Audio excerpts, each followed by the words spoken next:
Hey, Shalom Haiti, c'est Yataza Baloya dans ISUPK Haiti.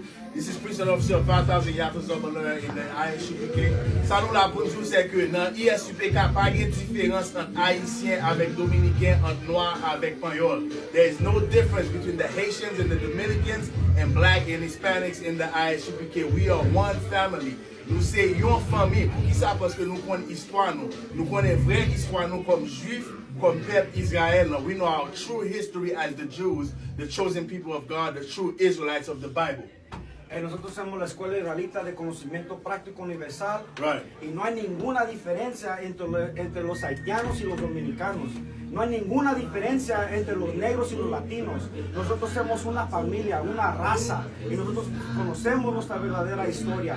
Nosotros sabemos quiénes somos los verdaderos elegidos en la Biblia, que somos del pueblo de Israel. Los negros, latinos y los nativos, bajo el comandante general Gahana, y nosotros somos la misma raza, una familia de las 12 tribus. Alright, blama nan sorti pou li divize nou, right? Our oppressors trying to divide us, but it's not going to happen because it is prophesied that Black, Hispanics, Haitians, and Dominicans, we are going to come back together as one people. Hey, nosotros vamos a regresar como una raza. ¿Por qué?